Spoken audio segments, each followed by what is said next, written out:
Hi guys, this is Hirosaki. This story is all about what if Naruto's Rinnegan was awakened. Realization struck Nagato at Naruto's words. In his last moments, Nagato awakens Naruto's Rinnegan in an effort to atone for his mistakes. Now, unknown to Naruto and Konan, the last pair of Jiraiya students are bound together by a higher calling to change the world for peace. This is a bond like no other. Before we start, kindly like and subscribe to this channel, and look over the description box for the author of this amazing storyline. Welcome aboard. Chapter 7, From the Heart. I don't know what's going on with me. I feel like I can't take it much more.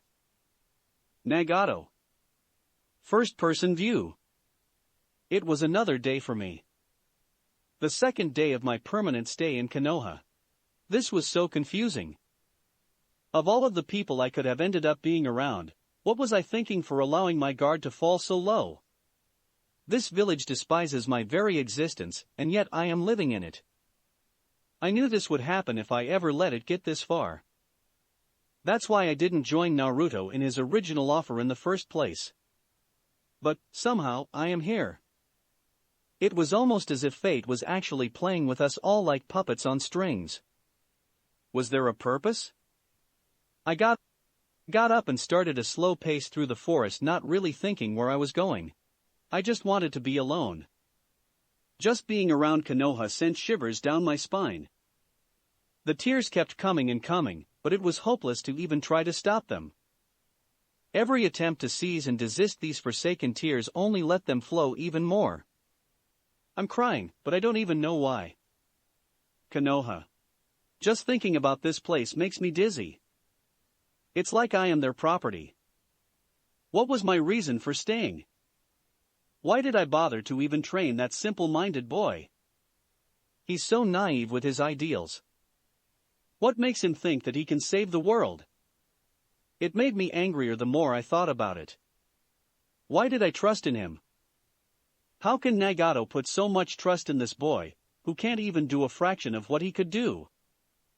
Everything about him is just so annoying. Even last night, when he treated me to ramen, he didn't even bother to use manners. What was he, 4 years old? Even Jiraiya-sensei had proper etiquette while he ate, while not much for anything else. He just gets under my skin. Clearly Nagato was not in his right state of mind when he thought this would work, placing the chakra rod fragment into Naruto like that. Whatever his thoughts were, I highly doubt they were rational. I continued walking through the forest, replaying my thoughts over and over again. It was a cacophony of noise that wouldn't go away. Why stay here and help him? He is the enemy, why do you trust him? Why did Nagato end his life for this boy's benefit? I don't know why. Everything about this seems wrong. Is Naruto really the child of prophecy? Even I couldn't figure out exactly what makes Naruto a little different from the rest. He's so childish. And that smile. That was when I stopped my train of thought. His smile was different. That warmness it created. It seemed like his smile could brighten the whole entire village and leave a glow for days.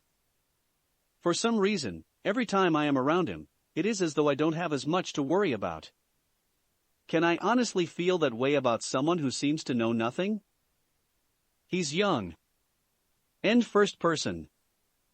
Konan turned her head and saw a silver-haired, mask-bearing Jounin walking right behind her. His expression was neutral, but you could feel a knowing vibe radiating off of him. Is there something I can help you with, Kakashi? Not really, Kakashi replied firmly. I am just watching you to make sure you don't do anything rash. She smiled sadly, followed by a light scoff, tch. It's not like I could leave if I wanted to. I would be dead before I even get halfway out of this place. True, he replied with acceptance, but I doubt Naruto would allow that to happen. What do you mean? That gained her interest rather quickly. Right, believe it or not, he already sees you as a comrade.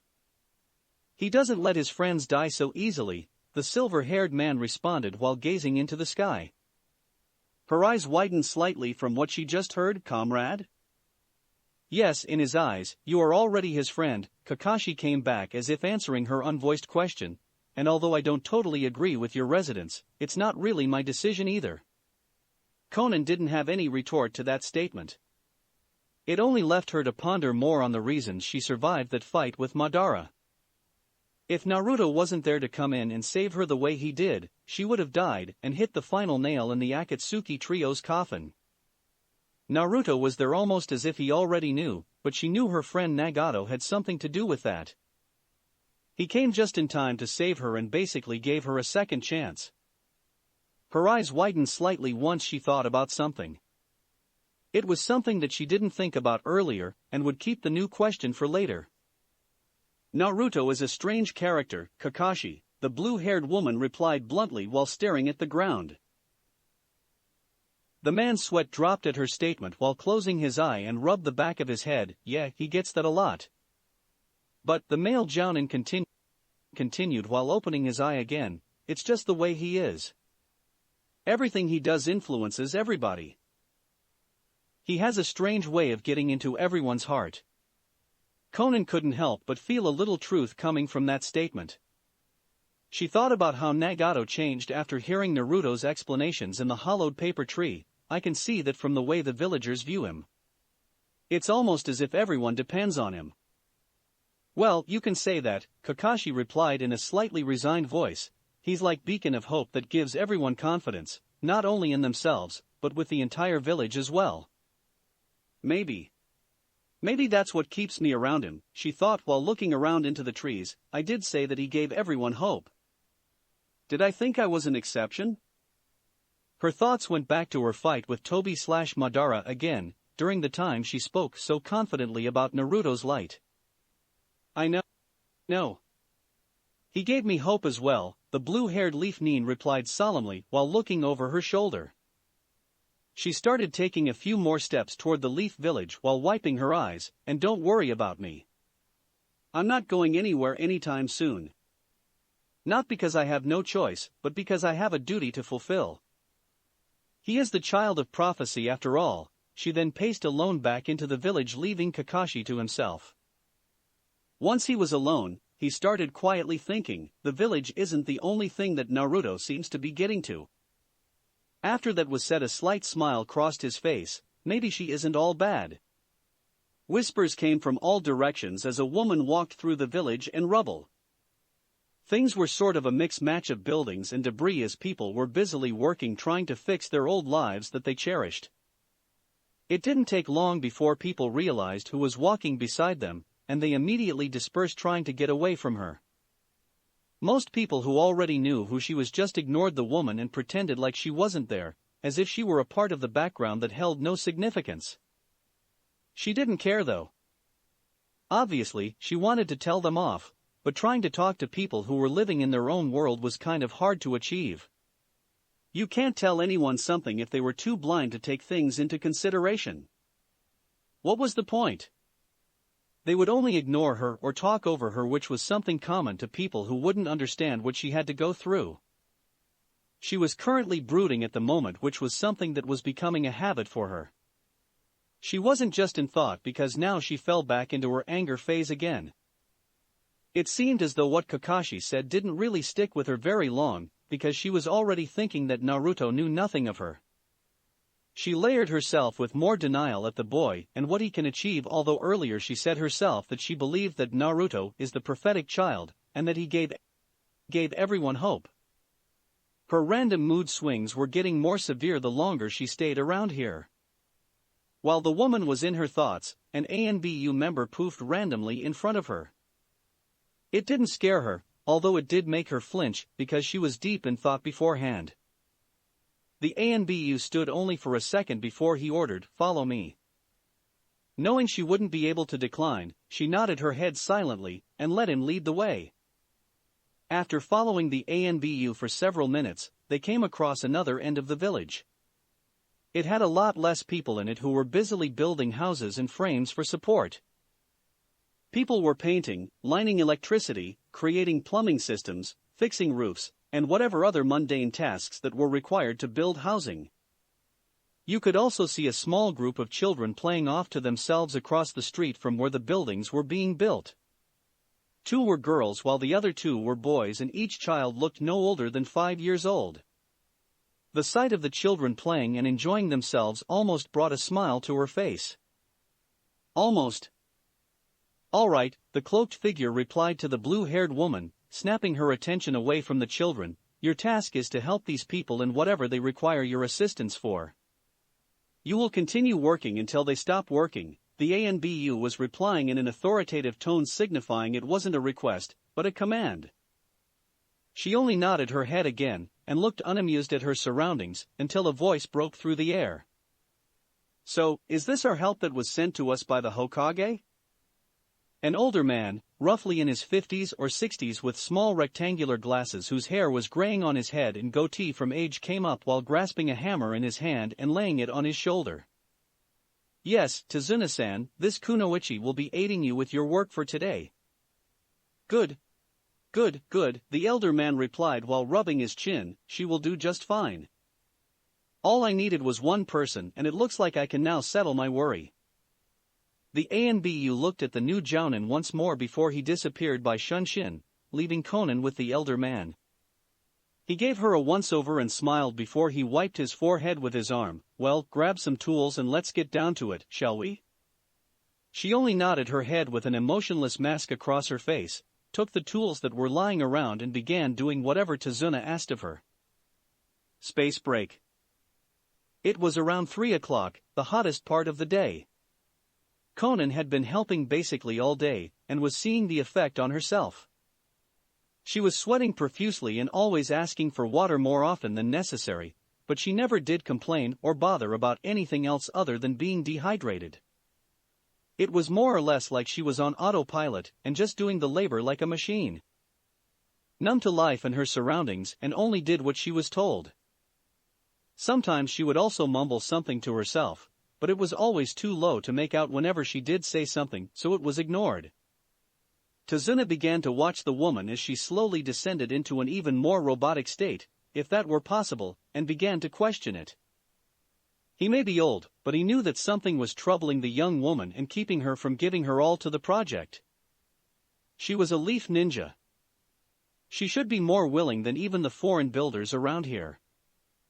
She began to raise another structure beam for the second story of a house, making sure it was perfectly straight and at the location it was needed.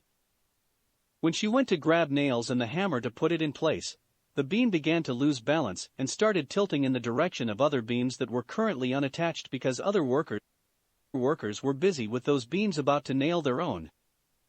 "Hey, you shouldn't leave the beam unattended, it might hurt somebody," a grisly voice said to Konan as she looked over and saw the same gray-haired man she met earlier holding the beam with his 2 hands with a smile.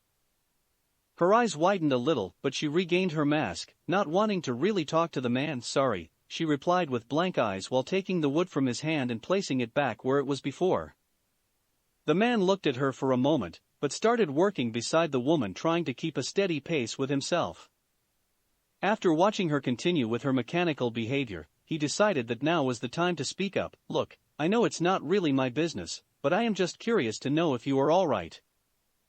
"Yes," she replied blankly and hastily to him, not really veering her eyesight from the work she was doing. Tazuna sighed at her quick remark. "Look, I've seen a lot of people do the same thing, so I know when you say you're fine, you're not really fine." "You are right," the blue-haired woman responded to him calmly, still busily working on another support board. Tazuna widened his eyes at the sudden agreement she replied to him. "So, there really was dash." "You were right about it not being your business," she retorted to him, making his face turn slightly sour. After his face turned sour though, he changed it to acknowledgement as he thought to himself. "It seems as though she doesn't want to talk about it. Maybe I can get." He began to raise another beam as he started talking. "You know, I had a friend, a son who died as a hero amongst our village." Konan continued working as if she wasn't listening, so Tazuna continued, "But a thug took control of our village and made it seem like my son was a criminal for doing heroic deeds.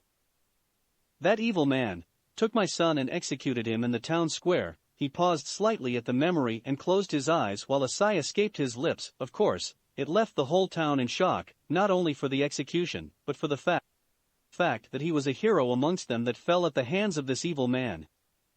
Needless to say, the whole town lost hope, and I fell into a depression along with my daughter and grandson. We all lost hope. Konan stopped, but for only a second once she realized that she was listening and continued what she was doing. The entire town and I decided that we needed a bridge so we could get supplies a lot faster and have a booming economy. After our hero fell out, our village took a turn for the worst, and we lost all trades coming into the village. It was mainly due to the evil man that controlled our land. He then shifted his eyesight to the beam and began hammering. While we were working on the bridge, however, the evil man began killing off the bridge builders and endangering all of the rest that were alive because he felt this bridge was a threat to his services, which it was. He picked up another nail and began hammering it into the beam. We were in a bind and not really knowing what else to do, so we decided to hire a group of Leaf Ninja to protect us until we finished the bridge. But morale was falling between the bridge builders, so most of them quit. Since I was the leader of the bridge builders, I had a duty to my village and my family to build that bridge. He lowered his eyes, so I never gave up and I tried my hardest to finish as fast as I could. It wasn't until a scuffle with a missing mist ninja that I thought it was the end of me. He was hired by the evil man to kill me and the rest of the bridge builders, so that we couldn't finish. Tazuna began pounding with the hammer again, trying to keep his body occupied and to relinquish some of that mental stress, while the ninja I paid for assisted me. I met the mist ninja for the first time. He was a very cruel man when I met him. He was out to get me, and I knew it when I saw him. The ninja I hired protected me and defeated the man. The blue-haired woman stopped hammering and continued listening. She was actually listening to his story, although she also figured that it wouldn't help to try and stop him. Not only that, but she didn't want for him to stop, which was odd to her.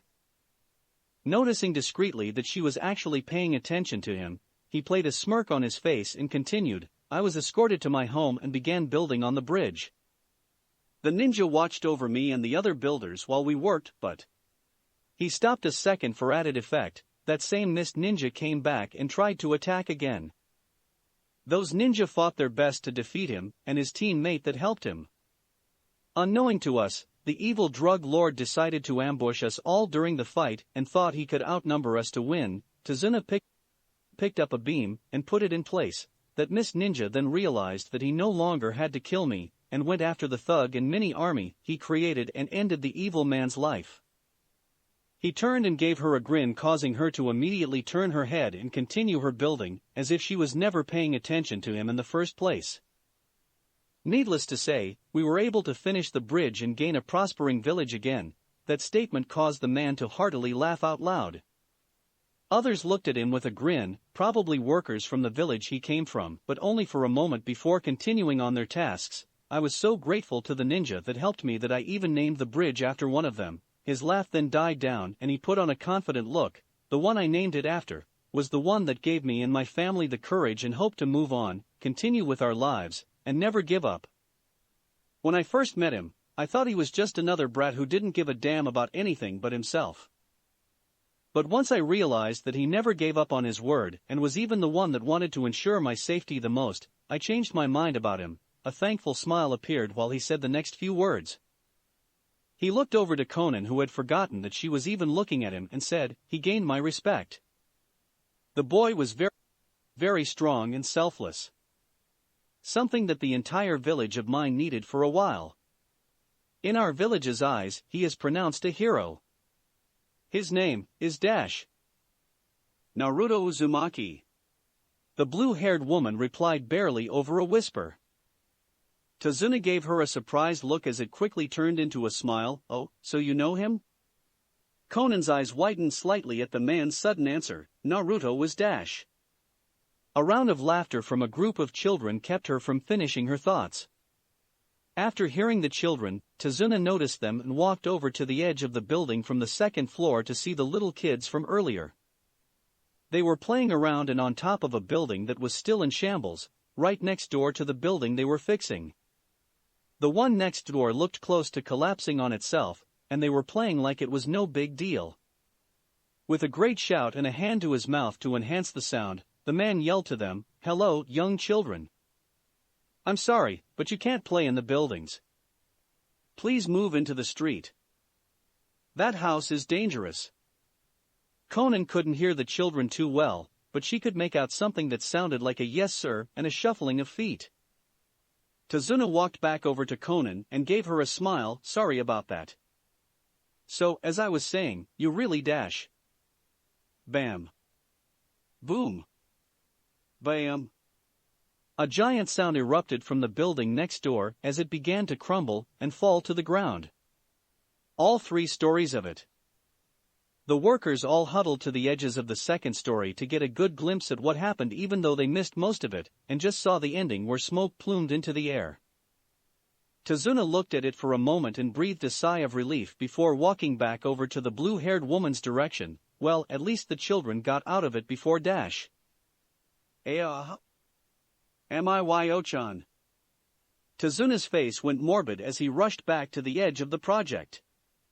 He looked over and saw 3 kids huddled together in shock. If he remembered correctly, there were 4 children instead of 3.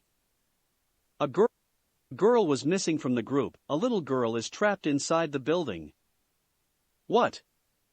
A male worker shouted as he looked over. He noticed the building and it stayed as his face went serious. "We have to get her out of there." "All right everyone, follow her." Tazuna stopped once he saw Konan dash through the beams and jump. She offered almost no patience for the rest of the builders as she turned into hundreds of papers and flew to the crumbled mess that was once a home. Once she reached the building, she formed back into herself from her waist up and asked the children, "Where was she when you last saw her?" They were too scared to speak, so they pointed into the collapsed area in the same direction. Konan narrowed her eyes and dispersed herself into hundreds of papers again, and flowing herself through the entire building, going through all of the nooks and crannies that the building had to offer. After about 10 or 15 seconds, one of the papers attached itself to a human figure huddled into a corner of the building, lightly sobbing to herself. All of the rest of the paper came to the one piece that found the girl and slowly formed itself into Konan again. After 10 seconds or so, Konan was kneeling down next to the girl looking at her feeble figure. The space was a tight squeeze but had enough room to fit another person in it before it became uncomfortable. "Are you all right?" the jounin asked the little brown-haired girl. The girl lifted her head up to reveal watery green eyes and lightly nodded her head. Konan stared at the girl and thought, "Good, at least she's uninjured. All right, I am going to get you out of here." "I'll be right back," the woman replied to the feeble girl. As soon as Konan got up to leave, the little girl grabbed the jounin's sleeve tightly and started crying onto the woman. "Please, don't leave me alone. I am scared." Konan felt a pang in her chest. It was an unusual feeling, but it was a feeling that gave her a forlorn look on her face. She couldn't place her finger on it, but the feeling was something familiar. After brooding for a moment, she began to speak in a gentle tone, "Don't worry, I will protect you and get you out of here safely. I promise." When she said those words, she put on a slight smile that made the girl stop crying almost instantaneously. She tried once more to get up, only to have the little girl grip on her sleeve even tighter than before. Another grief-stricken look appeared on the jounin's face as she stared back down at the girl. "Don't go. Please stay with me." That statement caused her to hesitate. Should she really leave a child in here alone? It would only be a moment before Konan was back. But what if something happened to the little girl while she was outside relaying the information of the young girl's condition? After another moment, Konan created a paper clone of herself that then dispersed through the rubble to tell the other workers of the child's location and the damage. After about 5 minutes or so, the workers finally pulled the shambles apart to reveal a quiet Konan with a female child cuddling beside her. Many of the workers' faces lit up upon seeing the young girl was safe. When Konan pulled herself out of the building with the girl cradled in her arms, Tazuna put on a relieved grin.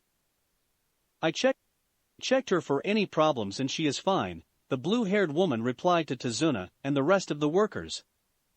That's good, Tazuna responded with a sigh. Anyone else in there? No. It was just the girl and I, Konan retorted rather tiredly. Tazuna looked at the girl cradled in the Jounin's arms and grew a warm smile at the picture. So, the woman does have a heart after all, he thought quietly, watching the scene before him. Mayo-chan. My precious daughter, where are you? Mommy. The girl yelped happily in the direction of her mother's voice. Pushing through the crowd of people that gathered at the site was a woman with long brown hair and dark pine-green eyes. Ohmiyo-chan, there you are. The woman came up to her daughter and almost teared up at the revelations of the young girl's cuts and bruises. The girl ripped herself from Konan's arms and ran to her mother with a wide smile on her face. The mother saw her daughter and opened her arms to allow the little girl to jump in them freely. Once a few tears were shed from the couple, the girl burst with excitement and pointed at Konan. Mommy, mommy. That woman saved me. Oh really? The woman answered with an exaggerated smile. She then cast her gaze upwards and soon found a lock of eyesight with the blue-haired woman. A slight frown began to form on Konan's features once she saw the girl's mother produce a scowl emanating a disgusted pressure. Mommy, are you all right? The girl asked her mom, who quickly shed her disgust and put on a warm front as if her actions earlier never happened. Of course, dear, I am fine now that you're safe, she replied cheerily while snuggling her nose to her daughter's hair. She nuzzled back and forth a few times until a slight rub across something foreign caught the woman's interest as she opened her eyes. Miyoko, what is this? The girl's grin spread even wider. Oh, that nice woman gave it to me. Isn't it pretty? The mother looked in the young child's hair and saw a white origami flower wrapped into her hair in a similar style that Konan used herself. A light frown appeared on the woman's face as she peered over to the Jounin that saved her daughter's life. A fraction of a second later, the mother pulled the flower from the girl's hair and tossed it on the ground, but not without a temper tantrum from the little one held in her hands. Mommy, what are you doing? That was mine and that nice lady gave it to me. Enough. I will hear no more of this. We are going home, the woman sneered while she began taking steps away from the buildings. Hey, wait a minute. Aren't you going to give the ninja a thank you or something? Tazuna asked while raising one of his hands in the air, as if he was trying to flag her down. The mother stopped in her tracks as she turned her head and gave a look that could kill, as if I would ever be grateful to someone like her. She then continued walking, leaving the builders to glare at her with revulsion. After another moment slipped by, the gray-haired man changed his face into one of disapproval. What a hateful woman, Tazuna responded while sauntering himself over to the blue-haired Jounin, heaving a sigh while he did so. People have certainly changed nowadays. Konan didn't say anything. There was nothing to say, really. The woman knew who she was and treated her as if she were nothing more than a common rat. A sorrowful face took hold as the Jounin silently walked over to the lone origami flower that was thrown on the ground and gently picked it up with an uneasy hand. Staring into the flower, she fell back into her thinking phase and tried to swallow it up. But the longer she dwelled on it, the harder it was to stifle her emotional cracks. A few moments passed before Tazuna walked over to Konan and put a hand on her shoulder. Are you all right? The gray-haired man asked with concern, trying to get a view of her face. Konan took the flower from her hand and gently let it fall apart in her grasp before she turned her face to view the worried man. I'm fine, she then put on her emotionless face and tried hard not to cry as she started walking toward the half-built building. When she turned her body to walk, however, Tazuna could have sworn that he saw a tear fall from her eye. She had to get out of here, this village, because if she didn't soon, she would probably go mad. Space break. It was 9:30 at night, and there was still no sign of Konan. Naruto had gone through several ramen cups in his apartment just to try and stop his anxiousness. He tried to tell himself that it wasn't anything spectacular, that it was just because she had to work a little late than normal. It was his constant jitters that confused him, but all the same made him worry even more. Could she have been ambushed? No, she is much stronger than that. But she did say that she wasn't going to put up a fight if she did get jumped by someone, didn't she? She didn't say that she wasn't going to defend herself though. Plus, the Hokage told the villagers that they couldn't mess with her. After running those thoughts through his head, his worrisome feelings left him for the time being. He had his typical orange ninja gear folded and put into a drawer as he felt more comfortable getting into something more house-appropriate. He put on some cargo shorts and a black shirt that had an imitation of the Uzumaki swirl on the front. The swirl was colored orange as the boy's cargo shorts were a paste color. The blonde ripped the packaging of another ramen cup and began pouring water into it. After he finished that, he turned off the faucet and went over to the microwave to place his ramen cup on the turntable. He then closed the door with a click and pressed the 3 on the microwave, which beeped and started cooking the ramen, counting down from 3 minutes. He sighed to himself at the unarrival of the blue-haired woman. Why was he so stressed out over this? He didn't even know her that well. He paced over to the couch and plopped himself onto the cushion in a tired manner. Was he really tired? He didn't do much today, but he felt as if the life had been drained from him. He looked out into the dimly lit street from his giant window and saw a person or two walk past his house now and then. The people in his village have softened to the idea of him being around. He remembered back to the time where no one ever came down his street unless it was absolutely necessary, but they would move rather hastily to avoid contact with the supposed demon that they feared. Now when he sees people outside, it is as though the people are comfortable and even almost happy that they are walking down his street. A total mirror opposite of what was normal to Naruto back in the day. He looked over at the new bouquet placed on the windowsill that was left to him the night before after Konan remembered the others, turned to Ash and pondered her safety again. His gaze stared into the flowers in a spacey manner as he reminisced about the times when he was still a preteen. Things were so much simpler then. He didn't have to worry about anyone specifically after him. He didn't have to worry about doing anything he didn't want to do. It was just him and Team 7 doing missions and enjoying each other's company. Even though things were far from perfect, they were happy times. Now it's as though things took a turn for the worst.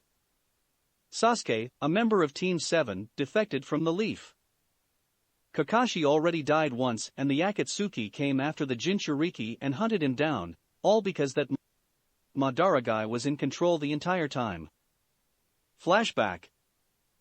Naruto shook his head as his Rinnegan faded into his normal ocean blue eyes. They still felt like they were pulsating, but it was slowly fading away through time.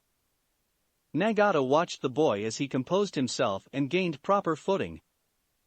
After obtaining this kind of new power so quickly, the redhead knew that it took a little time to adjust. Naruto, he called, gaining the interest of the blonde. The Jinchuriki blinked a few times and looked upon the crippled man who had seriousness in his eyes, which was totally the opposite from a moment ago. There is a man that you have to look out for. He is the one behind everything. The collection of bijou and every other mission that was completed throughout Akatsuki was actually under authority of this man. His power is great and he is a terrible threat to yours and Jiraiya-sama's vision of peace. Naruto didn't know what to say to that. He always thought Pain was the one behind it all, but it was this other man that the blonde didn't know. The boy grits his teeth, but continued to listen. He used me as a tool and used my pain and inner turmoil as a catalyst for his diabolical plan of world domination. I didn't know it right off the bat, but I overheard him while I was investigating his character. I didn't trust him the moment I laid my eyes on him and realized my suspicions were correct once I overheard him talking to another Akatsuki member, the one known as Zetsu. Nagato lowered his head in a shameful manner, but while learning his plans, my pain and hatred still overtook me, and I fell oblivious to the outcome of his scheme if it were to ever come to fruition. I only cared about creating peace through devastation, and thought I could wipe him out whenever I had all of the Jinchuriki. Truth be told, before I ever fought you, the man came to me ordering that it was time to capture you. I had an idea of his plans then, and it made it even worse because I already knew who you were. It made me hesitant, but I had to comply. In this machine, Nagato threw his eyes to the floor. As much as it aids me, leaves me just as vulnerable if anyone were to ever attack. I had to act. Nagato, are you telling me that you knew what he was planning the entire time? Konan asked in a concerned voice. Nagato looked over to his teammate and gave her a light nod. That's right, Konan. But why didn't you tell me? I could have dash. This is exactly why I didn't tell you, the Rinnegan wielder retorted with a calm tone. I knew you would overreact and try to abandon everything that the leader worked for. It would have been foolish, and you would have been killed upon treason. But Nagato dash. I understand Konan, but you have to realize that there is a time and place for everything, and that time would have been irrational. I was only trying to protect you. The blue-haired woman had no rebuttal, and fell deathly silent, as she turned her view away from her friend. Naruto clenched his teeth even harder, and began digging his fingers into his palms. Hearing their conversation that was passed between another was almost unbearable. This type of manipulation was unacceptable in his eyes. His own cousin was being used as some human meat puppet to a man that doesn't even appreciate it. Nagato, he growled in a deep tone, no one should ever have to go through something like that. That is why I am telling you all of this, the redhead answered as he took in more shallow breaths. This man needs to be stopped. If he is not, then the world as we know it will perish along with everyone in it. Name, Naruto whispered, causing the redhead to strain his hearing. What? Naruto looked up with an angry glare and spoke once more. His name. What is his name? Nagato raised his head and put on a deathly serious facade. His name is Madara Uchiha. End flashback. Madara Uchiha, the blonde repeated in his mind while breathing in the apartment scent that he started to grow accustomed to. That name was engraved into his memory, and would never disappear no matter what happened. The things that man did to his cousin were almost unforgivable, and would never fade away as quickly as Jiraiya's death. Click. Naruto was jolted from his thoughts as he pounced up to witness the source of the sound.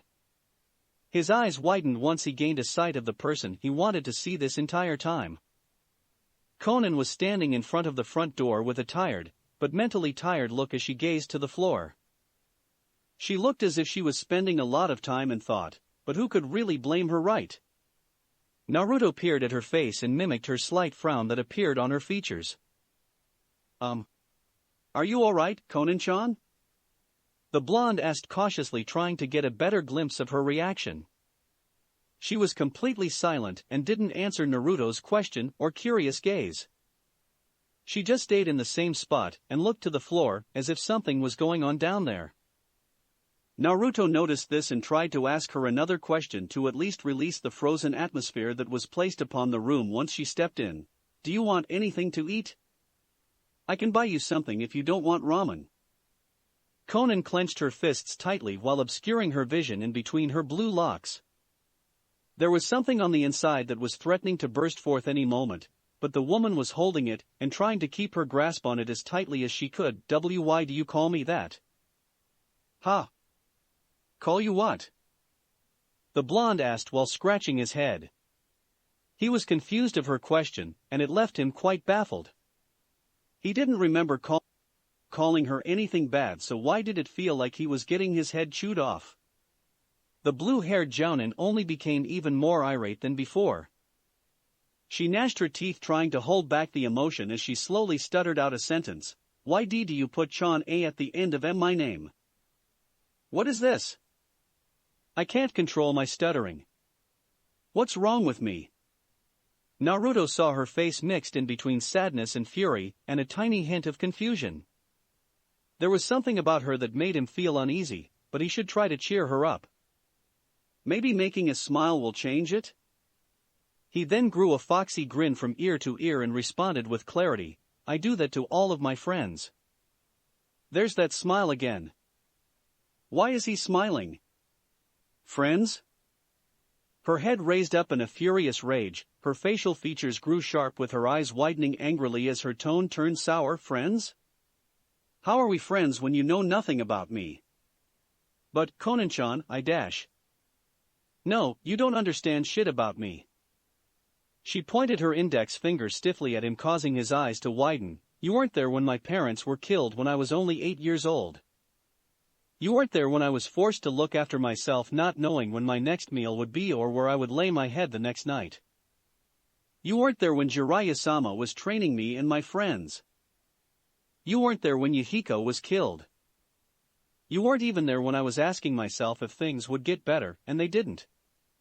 Naruto's frown deepened as she continued, so don't go saying that you can relate to me when you know nothing about me. She then threw her hands to her head and grabbed it in denial, while closing her eyes. I can't stop myself. What is happening to me? This pain, it wasn't until a week ago that I first met you, so what gives you the right to say that you understand everything that has happened when you obviously don't? I've been through a lot more than you can comprehend. The things I've seen and witnessed will never leave my thoughts for as long as I live. Trust me. Naruto's frown sank even lower. As she continued to belittle him, he began to look at his feet in shame and couldn't really say anything to her outburst. What could he say? She was right about the fact that he didn't know anything about her. She lived in an entirely different country than him, and he was thinking that things were similar between him and her. What was the same? I am sorry, Naruto managed to sputter out after an eerie silence took hold of the apartment.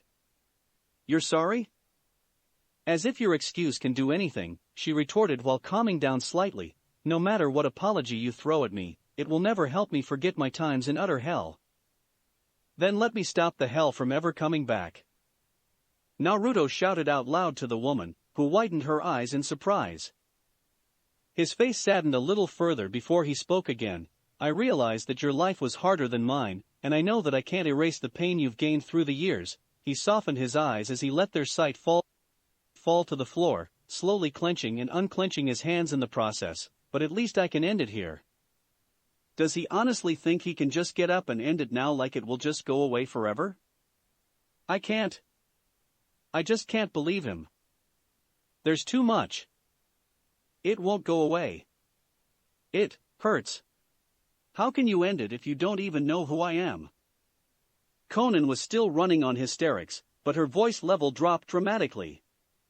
Her face seemed to be turning from anger to sadness. Then teach me who Konan-chan really is.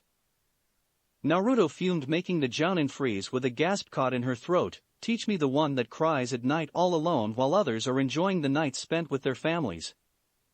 Teach me the kunoichi that had to swallow her emotions to live. Teach me the woman that never experienced happiness her entire life, and lived as a scared child unsure of what would happen tomorrow. Naruto gazed to the floor, not really looking in any certain area. Although, a second later, a slight upward curve to his lips foreshadowed his continuation. He stared at her once again and spoke loudly, let me stop the pain from ever coming back. You won't have to worry about it any longer, because I will prevent anything from getting to you ever again. And that's a promise of a lifetime. Naruto produced a thumb and pointed to himself as he laid his trademark grin upon his face, and I'll tell you what. If you ever get this low in your life again, and I can't change it, then I will just kill myself. I can guarantee that much because I never go back on my word. Konan gazed at Naruto, lost for words. Everything the blonde said was a lot to take in at once and was hitting it home to the blue-haired woman. She stood there for a second and tried to string a sentence together, although it was proving to be rather difficult since she felt a lump in her throat quickly form, keeping her voice from coming out. And Naru, too, was all she could utter at his response to her. Her mind was running in several different directions, and didn't know which way was north. Naruto just said he wouldn't let her stoop this low again. He promised her. He looked so determined. That smile. I don't. What is? Impossible. I can't. Her face slowly started contorting itself as if it was trying to do something, and Naruto quickly took notice of her altering features. Her face looked like she almost had to sneeze, but he highly doubted that was the case. Trust? It, no I. Alone. Naruto, you. Her face contorted even more as she gnashed her teeth in frustration. She couldn't believe it. Naruto was pulling at her as if he knew which chord strike in her heart. His sincerity towards her, he used it so flawlessly. It was so warm, so bright. She couldn't explain it. Her whole being was falling apart, all because of Naruto's simple words. What was causing it? Was it the way he spoke? Or maybe it was because he was the prophetic one and had the linguistic power. She didn't really know at the moment because she couldn't focus. Her emotions were breaking through, which was something that has never truly surfaced in a long time. Her breathing turned into heaving. Her thoughts were incoherent. She tried to speak only to have nothing but his name come out. She was in shambles. But something was missing. Naruto's facial features lowered into a frown again as he took in her trembling body. The Jinchuriki stared at her. He could tell something was up, something he knew that only one thing could cure. After contemplating momentarily, he walked over slowly to her as she stood there making failed attempts at composing herself. Konan-chan, the blonde replied, getting Konan to raise her head and get a glimpse of him. Her eyes widened exponentially once she felt the blonde ninja wrap his arms around her, pulling her into him. It was one thing when he said those powerful words, but it was entirely another thing when it came to physical contact. There was only one other that could even get as far as the blonde did, but he passed away years ago. She would never let anyone else do something to her like this. Her instincts took over as she automatically retaliated his hug, trying to pry the boy off of her. Let go me. You bastard, get your hands off of me.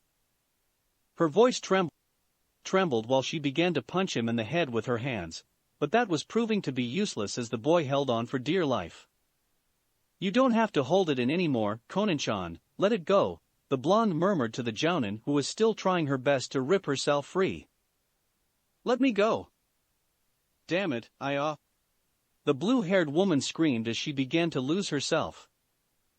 His comforting embrace was having an enormous effect on her, and no matter how badly she wanted to get away from him, she wanted to stay in his arms just as much. She craved it. She longed for it. She was hurting on the inside and pushed over the precipice. Something had to give, Naruto, you.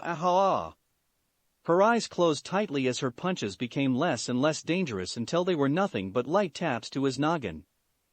It wasn't long before all of her strength faded from hitting the boy and changed into her strength to embrace him back as tightly as she could. Naruto. Oh-ho. I-ho. Her overflowing dam of tears finally broke forth as her emotional wall caved in. She finally began to sob uncontrollably onto him, dampening his shirt in the process, proving to be something that was long needed. Her crying spree was massive as all of that pent-up stress, anger, sadness, loneliness, grief, and scared feelings poured out onto Naruto's black shirt. There, Konan-chan, Naruto whispered soothingly into her ear, shifting his left hand to the back of her head and pushing her into his chest while rubbing her hair calmly. Everything will be okay. Naruto carefully moved the hug onto the couch as she continued wailing onto him. As it turned out, he was absolutely right about what she needed, and it was well deserved just as he imagined it to be, although he got a little roughed up in the process. Everyone needed a hug like this eventually, even if they were an enemy bent on destroying other nations, so he let her cry and cry to her heart's content. He wouldn't leave her until she was absolutely finished. Needless to say, that proved to be a while because his ramen was never taken out of the microwave for the rest of the night. Chapter 8. Surprise. Morning time crept through the dusty windows of an apartment. The light bounced from the floor and lit all of the rooms in a bright early light. The inside of the apartment was cool in temperature, and the sun's rays that fell and gave the flat a homely feeling. The usual cacophony of bird calls seeped its way into the house, leaving a calm atmosphere to encase the entire building. Workers and ninja who were busy building houses hit their hammers and sanded their floors, and that sound also carried through the walls, but was muffled to a light beating sound with more bass than anything. The light, through time, traveled all the way to a young woman's face as she laid there sleeping peacefully. Her blue hair was disheveled from the tossing and turning that one would normally go through while sleeping. Her flak jacket was tossed over next to the wall, leaving only her black long-sleeved shirt with the lone Uzumaki swirl on her left arm on her, as well as her ninja pants. Her leaf headband was left on a nightstand that stood beside the mattress, and her sandals were tucked away into a corner. Konan. She quickly opened her eyes and shot up in the bed. Once she did, she lifted a hand to her head in an attempt to staunch the morning headache. It must have been due to all of the crying she did the night before, so she closed her eyes and rubbed them a few times to get a better view of her surroundings. Her view was blurry at first, but it eventually cleared up into her normal field of vision. The sun didn't really help much, because it was truly bright in her eyes. It was never this bright in Amigakure because of all of the constant rainfall, but she had to admit, it was a better feeling than waking up to storm clouds and rain. She put a hand to her face to block the brightness and walked over to the window. While closing the blinds, she slowly began to recall what happened the night before, although she couldn't remember anything of the time she was angry. A sigh escaped from her lips as she changed her pace to go to the bathroom and take a shower. She turned on the water to the right temperature and took off her clothes.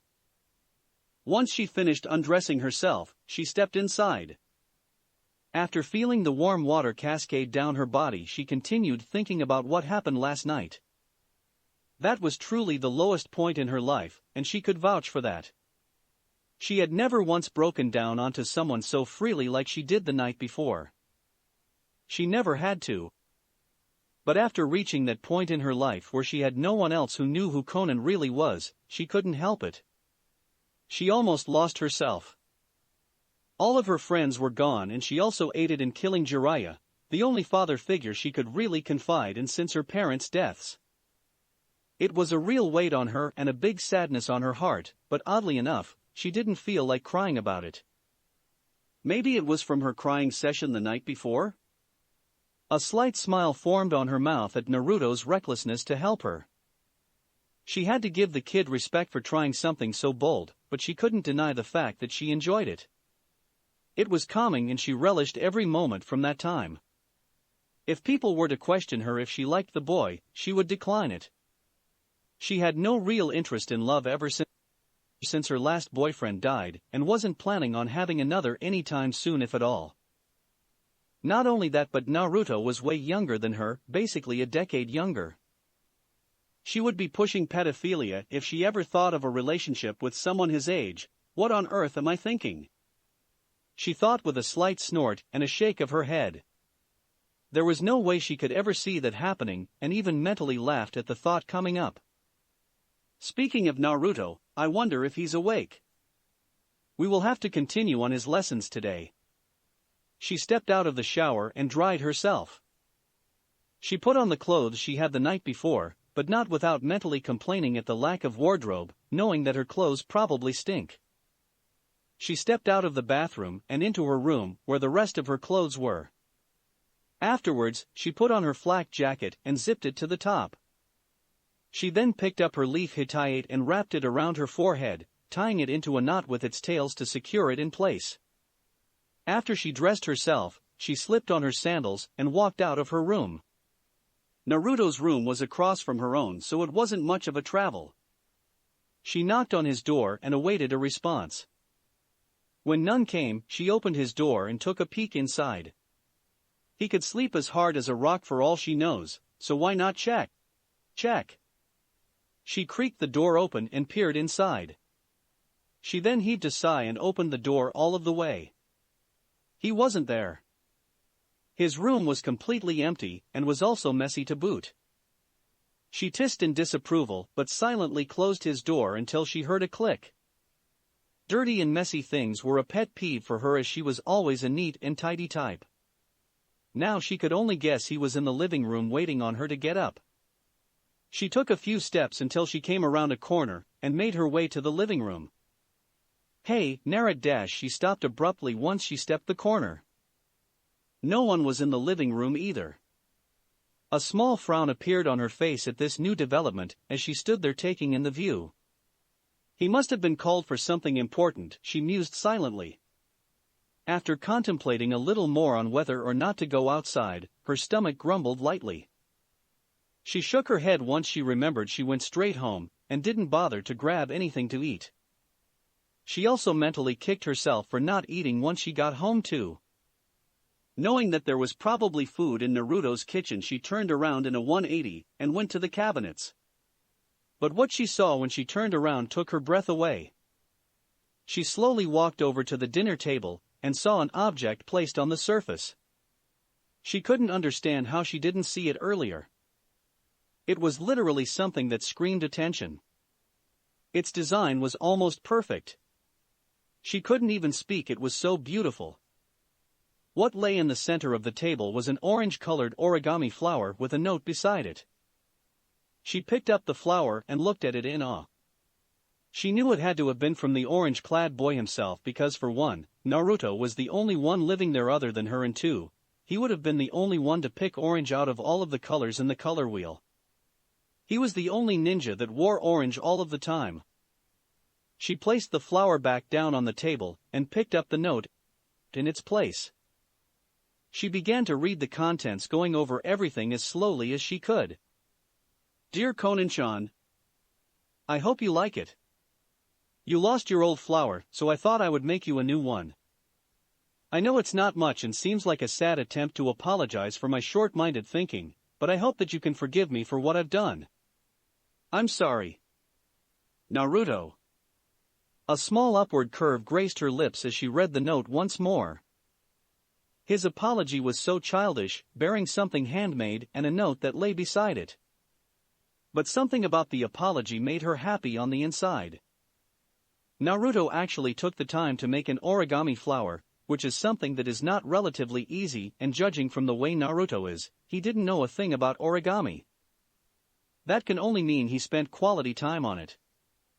Konan was an origami master, so she could easily make another flower if she wanted to. But after her fight with Toby, she lost the motivation to even make another one for herself, so she was really awed at the fact that he even remembered, let alone bothered to make one for her. After concentrating on what she wanted to do, she snorted to herself in defeat, and gave a pitiful smile of acceptance to the flower. She wrapped the right side of her hair into a bun, picked up the flower, and placed the orange piece into the bun to keep it in place. Content with another flower in her hair after a week and 2 days without having one, she moved herself around the table to the cabinets, and tried to find something to eat. Lucky enough for her, there were canned and packaged foods that lined Naruto's cabinets from one end to the other, to where she didn't have to rely on eating nothing but ramen. She fixed herself a plate of proportionate foods from different cans and whatever else she found that she wanted to eat and dug in. Once she finished, she washed her plate and put it back into the cabinet she found it in, and sat on the couch to wait patiently. If Naruto was out doing something important, then it really didn't matter if she went out or not, because her appearance wouldn't really change anything. He reminds me so much of Yahiko, Konan whispered quietly. Thinking of Naruto's linear thought processes let the woman reminisce with a nostalgic feeling. It was almost as if she were still there during the times she was younger. Back when they were kids, the orange-haired kid went off on his own a lot without telling them, and usually left Nagato and her worried. He would always come back and have some overthought apology which really held no water, and he would get chewed out by both of them. But in the end, they forgave him, and it only made their relationship grow for one another. Eventually, all of those times are what brought her and Yahiko's relationship to the next level. His carelessness for battle damage and going out there not worried of the repercussions really stuck with her. He was reckless but devoted to his country and protecting his friends. A true hero. Hey, Konan-chan, I'm back. The blonde's voice broke her out of her train of thought. She sat up as a small smile etched onto her face. Believe it or not, she wanted to see the blonde brat even though he totally invaded her space the night before. But when she looked onto him, something that she would have never expected was revealed to her. Her eyes widened as far as they could go. It was almost earth-shattering upon seeing something like this. It was almost inconceivable. She fell backwards onto the couch and laid there, trying to say something, but the shock really set itself in. What? Naruto blatantly asked, shifting closer to the blue-haired woman. He didn't like it when people did things like this, but never actually said anything. What is it? Come on, tell me. Space break. Orange? Yamato looked over to Kakashi with a confused expression, who looked back at him just as confounded as he was. As soon as the blonde found out his predicament, he rushed over to Kakashi's and Yamato's tent to figure out his problem. The blue-haired woman trailed behind the Jinchuriki, wanting to know about it just as much as Naruto did, so Konan, Kakashi, and Yamato were all in the same tent looking at the Uzumaki with puzzled reactions. The brown-haired ANBU has never seen anything like this before, so he had to ask, Naruto, how did you get orange hair? I don't know. The orange-haired boy replied in concern. Konan-chan was the one who pointed it out to me. I just learned about it a few minutes ago. The Uzumaki was hurt at knowing that his hair changed from the blonde that he loved to a carrot orange color that he never really wanted. Blonde was his pride. He was basically the only blonde-headed boy in the entire Leaf Village, so it made him happy that he wasn't like the others. He didn't feel monotonous with his yellow hair.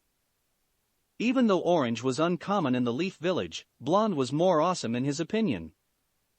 Well, can you tell us exactly what happened the last few days? Kakashi asked the blonde, now orange-headed boy.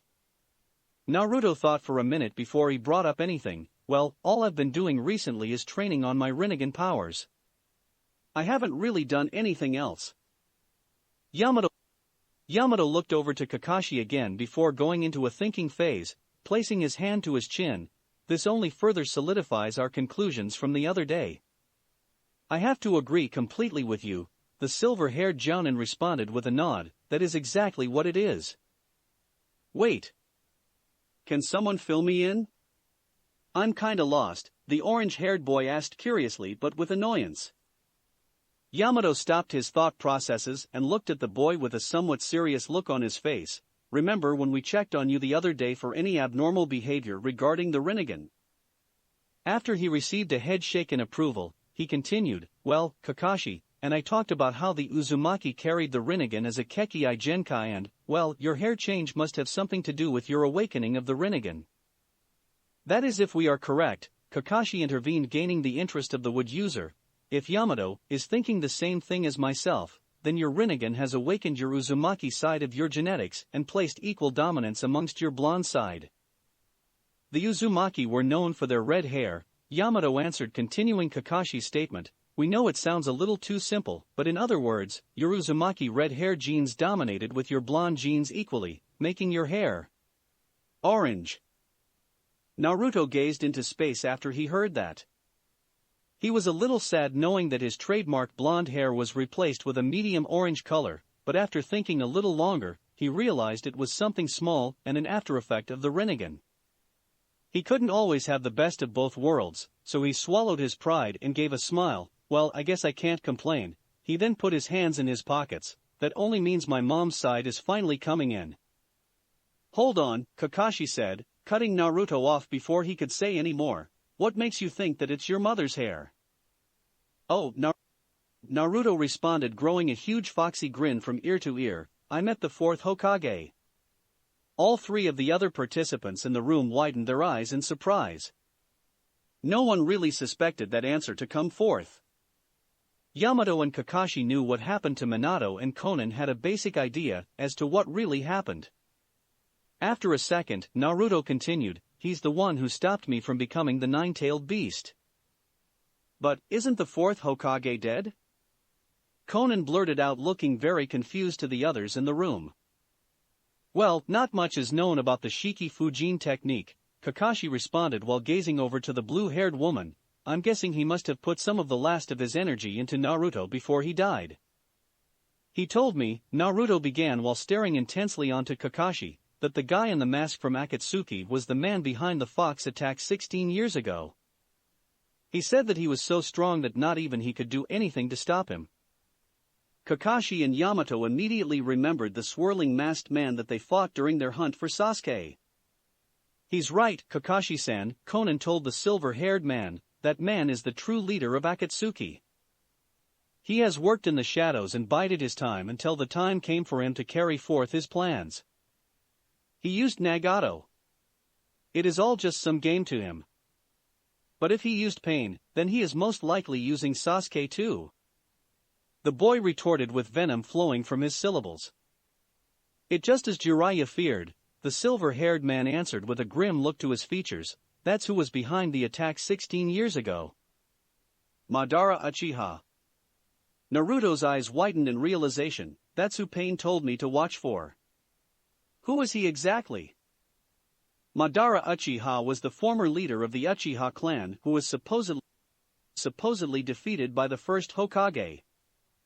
He is the only one with enough hate for our village to do something like this. Kakashi looked over to Yamato. We're going to have to tell the elders.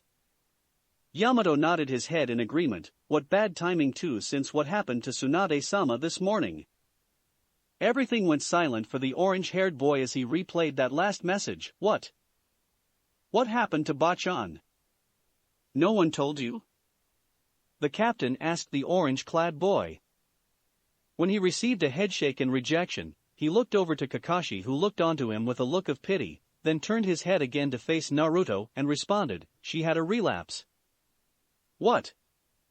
Naruto asked in a voice that held denial. What do you mean? Bachan was doing fine. What happened? Yamato knew the boy held some dear feelings for the Hokage, so he knew that Naruto wouldn't have automatically accepted that fact that was laid on the table. It seems as though she hasn't fully recovered from her fight with Pain. Kakashi looked over to the orange-haired boy while Yamato continued. We only received the news recently, but from what we've heard, she didn't wake up this morning. That only means that she has fallen into another coma. Naruto lowered his gaze. Well, can I see her? Sure, Kakashi replied with a nice smile. I don't see why not. You don't have anything else to do right now, and we don't need you for anything else. All right then. Naruto yelled in excitement, I'm off to see Bachan. Later.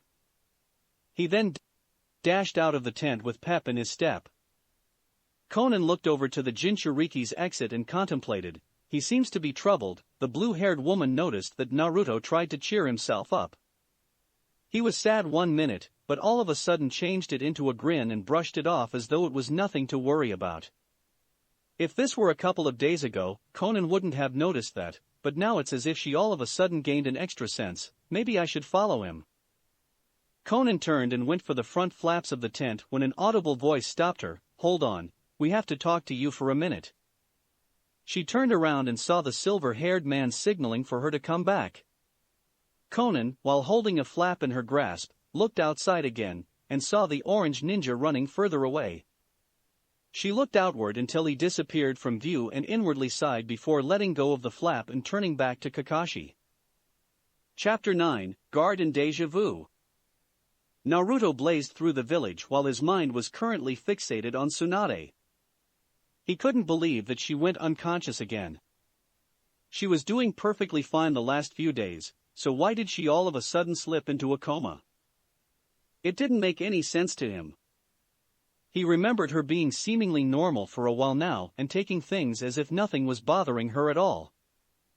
Hey, Naruto! The orange-haired boy screeched to a stop as he gained an earful of a familiar female's voice. His head darted around his shoulder, and his gaze took in the appearance of his pink-haired teammate. Hey, Sakura-chan, the orange-haired boy let out as he flicked his hand in a greeting. Sakura came closer to the orange-clad ninja and gradually changed her face into confusion. Naruto, your hair. I know, isn't it strange? The Jinchuriki let out a snort and folded his arms. It has to do with my Kekii Genkai. Sakura looked at him again before shaking her head as if it was unimportant. I guess you heard about Tsunade-sama then. Naruto lowered his head and dropped his arms to his sides. Yeah, I wanted to see her again after I found out. The pink-haired girl gave a genuine smile and placed her hand on Naruto's shoulder, causing him to look up a little unexpectedly. Come on. Let's go together. Oh okay, Sakura-chan. Space break.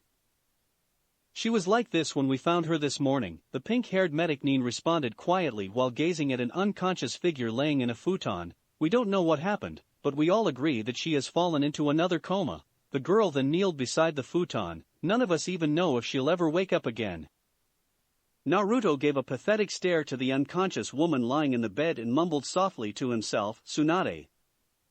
Don't worry, Naruto-kun, Shizen responded with a smile and comforting gesture. I'm sure she will pull through this just like last time. She is a very strong woman and won't be put out by something so easily.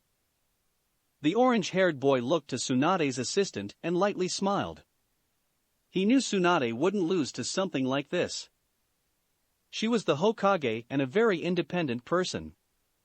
She has a very strong will to continue living, so he was sure that she would pull through this, maybe thanks, Shizen-nichan. Sure. The black-haired assistant replied happily. Once that happened, a click occurred in Naruto's brain as he remembered something. Hey, Shizen-nichan? The black-haired woman grunted. Do you have any of those chakra rods from any of the bodies of pain? He received a nod in approval. Why, yes I do, Naruto-kun. Is there a reason? Actually, he began while lighting up a little. I wanted to use them so I can make something, a type of weapon. I only need one of them. Sure, Naruto-kun, I'll send you one later whenever I get done checking up on Tsunade-sama. That answer earned a happy glare from Naruto, and a slight inside giggle, although she didn't know why. Right after he giggled, Shizen spoke, I'm sorry if this seems rude, but I can't help it because I have to know. Once the boy signaled her to continue, she asked, what did you do to your hair, Naruto-kun? The Jinchuriki sort of laughed at her question, causing the woman to look at him with perplexity. Everybody's been asking me that same question. He then shoved his hands in his pockets. It's because of my Kekii Genkai. It just happened today, so I don't know if it's permanent or not. Well, Shizen started, I guess it matches your outfit, and it doesn't look too bad, so I guess it's okay. I think Naruto should change his clothes, Sakura stated bluntly, causing a shocked reaction from the Jinchuriki. Now he is too orange for anyone to look at. Plus, I don't believe anyone is going to take him seriously with all of that bright color. Sakura-chan, what do you mean? Naruto shouted at his teammate, if I change to another color, then people won't be able to recognize me. Do you want the dangerous ninja to notice you? After a moment or two, he spoke up, maybe you're right. Finally, Sakura replied as if this was an ongoing battle, which it was. She asked him over and over again, since they first became teammates, to change into something more ninja-suited, but he always gave her a disapproving headshake, and an onslaught of reasons why he liked his outfit. It was as if this was a life-or-death question to decide to change his clothes, but it wasn't really that big of a deal. She actually had this same argument with the Uzumaki numerous times, and it all ended up the same way, except for now. I'd have to agree, Naruto-kun, Shizen spoke up, trying to voice her opinion. Although you might like the color and design, it is also very irresponsible as a ninja because I know, Naruto replied while waving his hand, just let me think about it. He then walked out of the room slowly, leaving Shizen and Sakura alone with Tsunade. Both of the women stared at each other confusedly. It wasn't long until the black-haired Medicnine spoke up, Naruto-kun is acting strange. I know, Sakura stated with a barely audible voice, he's been like this ever since he defeated Pain. Tsunade's assistant pondered on the situation a little further before Sakura broke the silence. I guess I'm going to check on Naruto. I'm starting to become a little concerned for him. All right, Sakura. Take care. I will, she replied quickly as she waved her hand, darted out of the room. Space break. Change my clothes? The Uzumaki thought quietly, I know it's irresponsible, but... He pulled on his orange and black jacket and flowed his eyesight through the texture and colors. It's one of the only things I have left to remember Erosenin. The boy trudged through the street while he continued gazing at his jacket, lost in thought. Jiraiya was a very important person to Naruto. Even though the perverted hermit was his godfather, he really acted as if he was his real grandfather instead. The blonde knucklehead really grew on him through the years, and Jiraiya really grew on Naruto. The outfit was a gift from the Toad Sage during their 3-year training trip. It was something that the blonde truly treasured because it was something that was actually given to him from someone important. The relationship ended rather dramatically after the Elder Sage's death by the hands of Nagato. It was almost making him cry again at the loss, but he couldn't cry about that. No, not now. He already cried before, when he was alone and sure no one was around him. He had to keep strong in front of everyone else who believed in him. Nagato was just like Sasuke. The Jinchuriki resounded through his mind, trying to change his thought path. Both of their parents were killed. They both wanted to exact revenge for the same reason. Bump. Naruto shook his head and blinked his eyes a few times as he tried to figure out where he was. He fell flat on his butt after he hit an unknown object. When he looked up, he gained a view of an older man's back. "Sorry, sir," the Uzumaki responded with honesty in his voice. "I didn't see where I was, Tazuna-san." The orange-haired boy saw the man turn around and gained a sight of the man's face. The man looked at him for a moment before he spoke. "Those whisker marks, Naruto. Is that really you?" Naruto gave a bright grin. "Yes, sir. It's really me. Naruto, my boy. Why, you've grown a lot since we last met. You even changed from blonde to orange hair. Did you dye it or something?" The Uzumaki gave a sweat-drop expression. "Well, it's a long story." The bridge builder let out a hearty laugh, while the Jinchuriki chuckled nervously. "Tazuna-san?" Both Naruto and the elder man turned their views to a pink-haired girl running up to them. "Oh hey. Sakura, isn't it? My, how much you've grown. It really is you. How's Tsunade-san and Inari-san?" the medic-nin asked with a smile. Tazuna let out another brief laugh. "They're both doing fine. Actually, Inari is helping me rebuild your village as we speak." "Oh, that's awesome. Where is he?" Naruto asked as he gave a salute to shield his eyes from the bright sun rays. "I want to meet him again." "I'll go get him. Give me just a minute," and with that, the older man departed in search for his grandson. A moment passed while Sakura looked on to her teammate. She knew that something was wrong with him, but she didn't exactly know what. He hasn't been too forthcoming with his answers lately, and it has really been bothering her. He's actually been exponentially quiet compared to his original personality before the fight against Pain. She didn't really understand what was going on inside Naruto's mind, but she knew that it had to be something that was really troubling him. Naruto?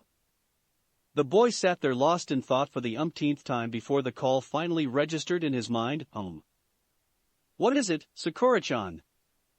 The pink-haired girl sighed once before she began. "I've been watching you ever since you came back to Konoha from that fight with Pain, and I can't really hold it in any longer."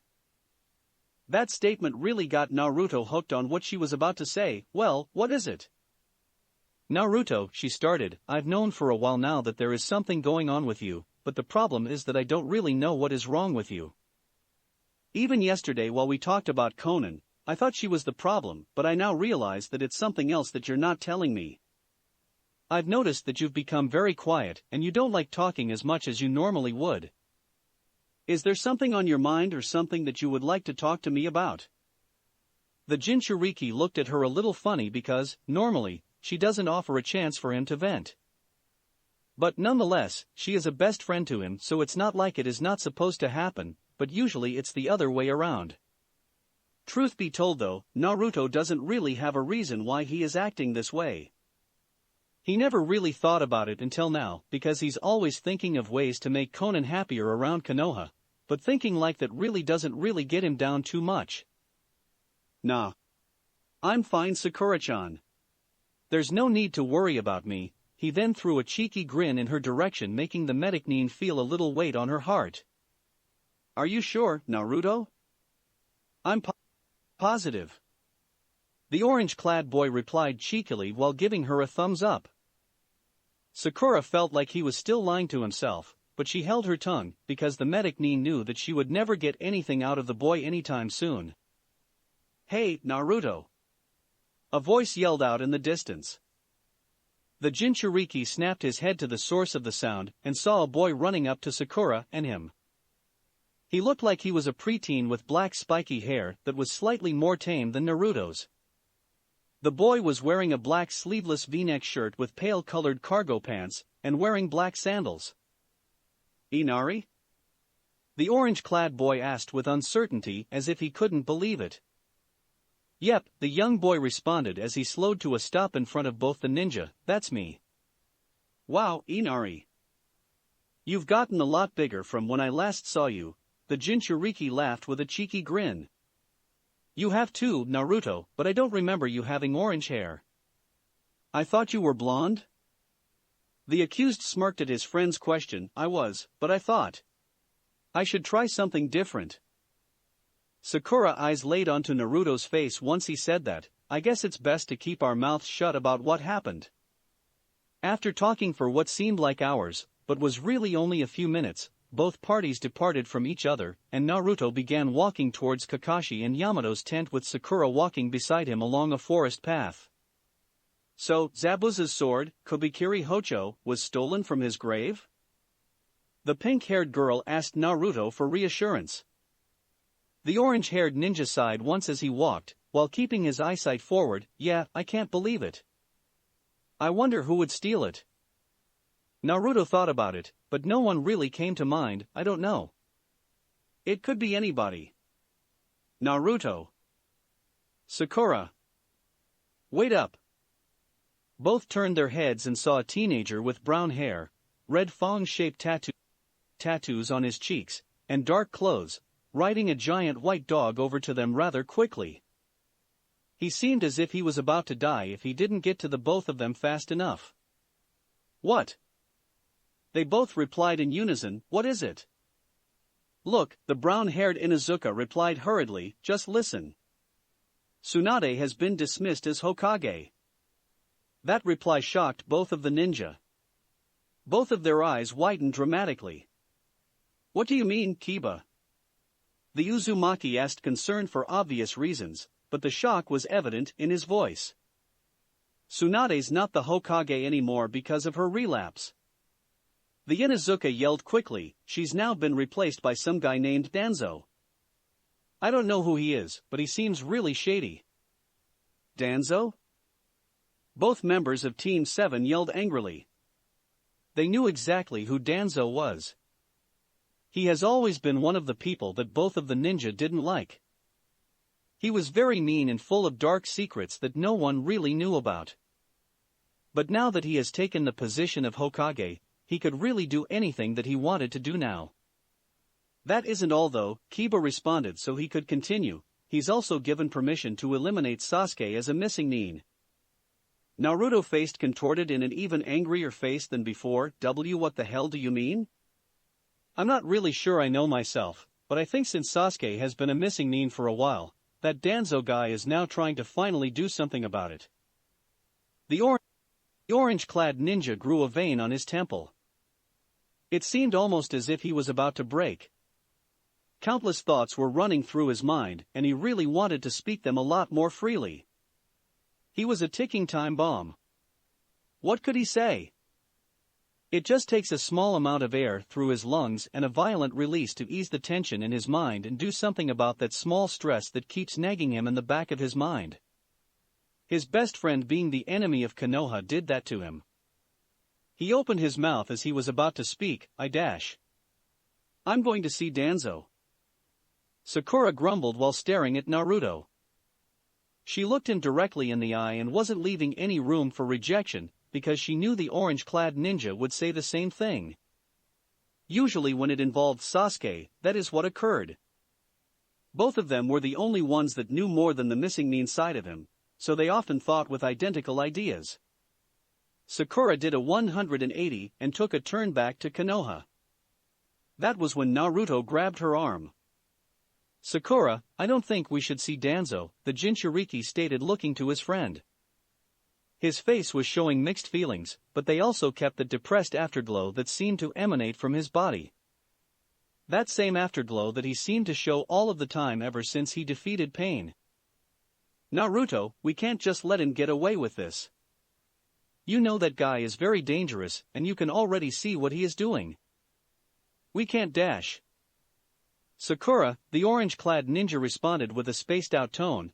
I don't think it's a good idea to see Danzo, at least, not yet. He took his grip off of her and looked into the forest. I think we should find out more about him before we try anything. We know Sai worked with him, so maybe he can tell us more.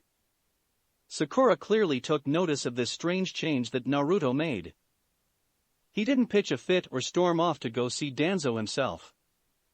He actually kept a level head and thought of a way around Danzo without actually meeting him. Naruto, what are you talking about? She was clearly distressed because her teammate wasn't backing her up. We have to see Danzo. He's allowing anybody to go after Sasuke and kill him. The orange-clad ninja pondered on her statements but quickly made a rebuttal. Just trust me, Sakura-chan. If we can't get the information from Sai, then we will see him personally. Naruto clenched his fists and grit his teeth, but still held the same tone. Believe me, I want to run over there and ask him what the hell he is thinking, but something tells me that we should wait. The pink-haired girl looked at her longtime best friend with an exasperated sigh before shaking her head. She couldn't believe it, but she also agreed that maybe they should bide their time a little longer and learn more about him before doing anything rash. Fine. Space break. Konan let go of the flap and retreated back into the tent. The silver-haired Jounin called her earlier after Naruto dashed off into the distance in search of the Godame.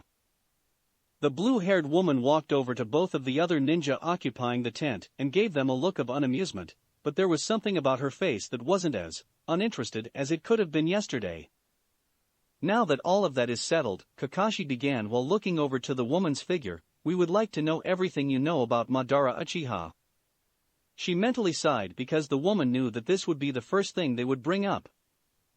Since she blabbed about knowing who he was, the Konoha ninja didn't leave it unnoticed and brought it up the moment they had a chance. Honestly, she didn't feel like talking about it because that man was the main reason why everything bad happened to her friends and why she was almost brought to an end. He left a bad taste in her mouth if any of the earlier reasons didn't do justice. You have been a part of Akatsuki ever since it was first founded, Kakashi started while Yamato watched in silence, and we know that you have to have some kind of information on the man behind all of this. Konan wandered her eyes over both of the men and pondered momentarily. Both men were losing patience after the first few moments. She didn't make a sound. But when they started to say something, the woman spoke. That man, Madara Uchiha, was the one that started it all. Both men gazed onto the woman with eyes that almost glowed with attentiveness and further held their tongues, so she could continue. During my fight with Madara, he told me that he was the one that made Yahiko form Akatsuki. He also told me that he was the one that gave Nagato the Rinnegan. That response earned a bright shock evident on both of their faces. That didn't make any sense at all. How could Madara give Nagato the Rinnegan? But I don't believe what that foul man told me. Konan came back. Nagato told me himself that he awakened his Rinnegan at an early age, which makes me disbelieve what Madara declared so recently. Kakashi looked over to Yamato, who seemed to have the same curious expression, but stayed silent for the woman. The paper user sighed as she looked to the ground. The first time I met him, I was automatically suspicious of him, although Nagato seemed to be more knowing than I was. Madara secretly made himself a part of the group while Nagato took over as leader. He knew Yahiko wouldn't do something so evil as to try the Uchiha's plan, so he waited until the time was right. After Yahiko died, Nagato became mentally unstable at the loss of our friend, and was truly susceptible to manipulation. She felt like falling. She realized that Madara used all of them just like puppets. Even she played a role in Nagato's manipulation just by following with whatever her Uzumaki friend believed in. Even though she said all of those things about how Nagato was following his own beliefs during her fight with Tobi, she was now beginning to think that they all indeed played right into the Uchiha's hands. Her fists clenched tightly, but she still held her desired monotone. he came a month or so after Nagato became the leader of Akatsuki. He didn't join our group that day, but he did say he would keep an eye on us. After that day though, I noticed Nagato seemed to be more distant. As the months flew by, Nagato began putting his own plan of peace into motion, gain all of the bijou, make an ultimate weapon that would make everyone too scared to fight and unleash it to the world. After the destruction with countless lives lost, people would begin to fear, but understand not to fight anymore. A peace based on fear. So that was Nagato's plan. Kakashi responded with a serious facade while narrowing his eye. That would have been truly catastrophic. It was his plan. But the longer I think about it, the more I begin to feel that Madara maybe had something to do with that. Either way, it wasn't long until after he joined the group. He put on a new front so none of the other Akatsuki members would know who he was. The only ones who really knew were myself and Nagato. None of the other Akatsuki ever realized that the buffoon of the group was indeed the leader, except for Zetsu, although I only found out about him knowing just recently. Kakashi and Yamato nodded silently as she continued her story of Madara. Flashback. Konan, have you done what I ordered? A red-haired man with pale skin, shoulder-length red hair, and purple ripple pattern eyes, asked the other person in the room. His voice was a little raspy, but normal nonetheless. His body was inside of a four-legged mechanical vehicle with his back protruding black rod shapes, and his demeanor was pretty passive as well as aggressive. They were in a room on the very top of a building in Amigakure that held a lot of space for what was needed. Yes, Nagato, I have done what you have asked of me, flawlessly. Good. Good, the man responded calmly as he looked onto a body that was lying on the ground. You have done well. He looked onto the body silently while mulling over thoughts inside of his head. He just received a corpse that held the requirements needed for his subplan. His full-fledged scheme was slowly falling into place. What about the others? He asked, still glaring at the body lying on the floor. His glare held no emotion, but somehow there was something there that could have been a bit of melancholy. Konan gazed at the man with a similar glare. Other Akatsuki members are handling those as we speak. Perfect, it won't be long now, Konan, he said while turning his eyesight to the rain that pelted the window of the room. Everything is coming together nicely. If my plan works as I think it should, then our group will be unstoppable, and I will finally be able to live up to Yahiko's dream. To become a god. The paper angel held no statement for Nagato while he talked. She was truly worried for her friend, but only secretly because she knew that his anger was getting the best of him. Konan placed the body on the table. I have to run the test, the red-haired man told the other occupant in the room. She nodded and picked up the body with her paper technique. With a graceful swing of her hand, she lifted the body and placed it very delicately on a surface that was similar to an operation table. After the body was deposited on the surface, the two Akatsuki members could get a better view of what the person looked like. It was a man. His face and body was quiet. The figure didn't move, which can only mean he was dead. His hair was spiky in a deep carrot orange that truly stood out. His body and limbs were punctured with multiple black rods, and even had smaller piercings that were placed on his lips, ears and his nose. Let's begin.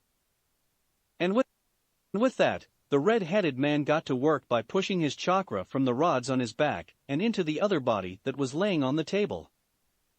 The man closed his eyes and began pushing more chakra into the other body. A minute or so passed until everything became silent. Konan, feeling unsure of her best friend, called out his name, Nagato. Was it successful? Yes, Konan, it was, the man on the table replied with a strong voice, and it also has an advantage. Konan widened her eyes slightly from the man's sudden voice. The body on the table sat upwards and slowly opened his eyes. The eyes were the same as Nagato's. The orange-haired corpse unveiled light purple eyes, with a ripple pattern on them displaying 4 or 5 ringlets encasing the pupil. The man flexed his muscles and was slowly clenching and unclenching his hands as if trying to get the feel of the body. it seems my hypothesis was proven correct. These eyes have become Rinnegan. How is that possible, Nagato? The blue-haired woman responded with curiosity. Because I have fully exposed this body to my chakra. The Rinnegan is infused with my chakra, so the corpse has to compensate for the lack of my ocular ability. This body, it created its own temporary Rinnegan. Interesting. The orange-haired corpse slowly rotated his body to make his legs flop off of the table. Silence encased the room as he adjusted himself to the newfound strength. Without moving too much, he carefully pushed himself to get his feet to touch the floor. His left foot, then his right foot, until he was semi-crouching on the floor.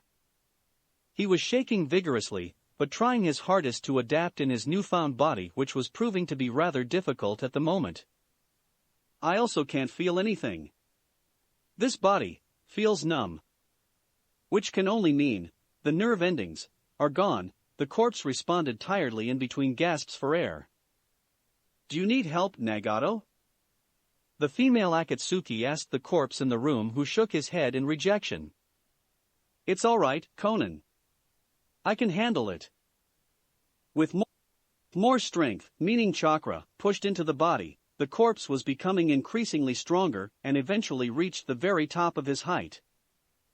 His breathing became less and less strenuous as he stood there. Eventually, he looked semi-normal while he checked his body for any distress, but luckily for him, the corpse's body was doing as it should.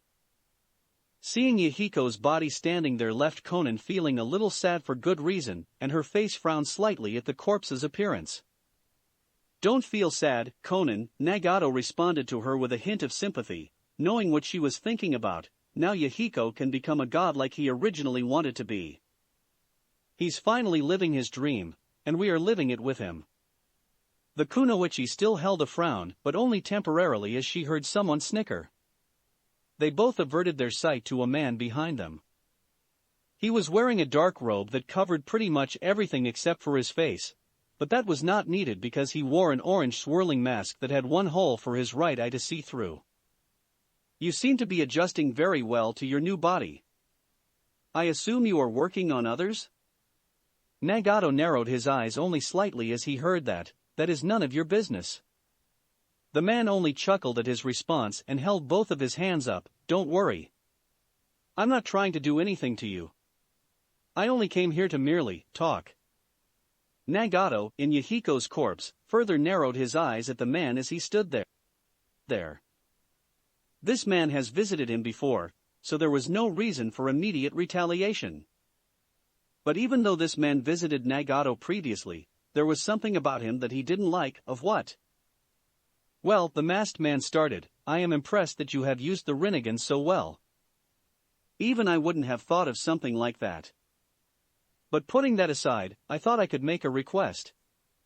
We don't take requests from outsiders, the blue-haired woman responded coldly. If you have nothing better to say, then leave. Actually, I think it would interest the both of you, the cloaked figure answered as if he knew he was right. Now, I know that you, Nagato, have an unsettled hatred with the Leaf Village as much as I do. The man's body was holding no gestures for any signs of betrayal, while Nagato inwardly flinched at the use of that village's name so freely. In exchange for my services, I only wish to help you gain the power necessary for your plan to work. See? You have nothing to lose, and you gain another formidable Akatsuki member. Nagato contemplated about it, although he wasn't very trusting with this other person in the room. His plan would need as much help as it can get. But still, there was something about this man that seemed a little off. How can we trust you? We don't even know who you are, and yet you show up just to say that you want to be an Akatsuki. Oh, how silly of me, the masked figure chuckled as he put his hands on his mask. I haven't introduced myself yet, have I? The man tugged on his mask to release it from his face. When he did, he pulled the mask above his head and revealed his face with flaring Sharingan in both eyes. My name is Madara Uchiha. I was a former ninja of Konohagakure, but am no longer. I despise that place. Madara Uchiha. Nagato silently replied to himself. He has heard plenty of stories about this man and what he has done, but there was one problem. If my memory serves me correctly, Madara Uchiha should be long dead, but here he stands before me. How can he be alive when that generation has deceased long ago? Ha ha ha. Then you obviously do not know what I have done, Madara told the orange-haired corpse with a dark chuckle. You are highly underestimating the power of the Uchiha. Typical. The black-haired man then put his mask back on and quickly threw the robe's hoodie over his head. Just because you showed me who you were, that doesn't mean that I will trust you, Nagato retorted with a scowl. Konan didn't say anything, but she seemed to be along the same train of thought as the orange-haired corpse. Well then, I believe I should prove my loyalty to you. Just let me join and I can help end those pathetic people's lives in Konoha as retribution for both of your parents' murder. How do you know about that? Nagato replied with haste and anger. The only people to have ever known about his childhood were Yahiko, Konan, Jiraiya, and Nagato himself. He never told a soul about his life as a child. Not even the Akatsuki members knew about it. The hooded man held a silent stare but replied, I have my ways. You will tell me. The orange-haired man retorted while trying to charge at the man while in Yahiko's corpse, or I'll NGH. He lost his footing strength a quarter of the way there, and kneeled to the ground, panting in pain. Nagato. The blue-haired woman ran up to her teammate to see if he was fine, but he bumped her off of him with his elbow. I'm fine, Konan. He panted while staring angrily at the man. You're in no shape to fight me right now, and I would strongly advise against it, Madara replied while turning to head out of the door. Either way, I'll give you some time to think about it. If I were you though, I'd take the offer while it's on the table. It's not every day someone like me offers help for free. He turned his head one final time and flared his Sharingan through his eye hole in the mask. I'll be waiting. And with that, he disappeared down the hall with his footsteps reverberating from the walls, until the only thing that could be heard was the slow panting of Yahiko's corpse.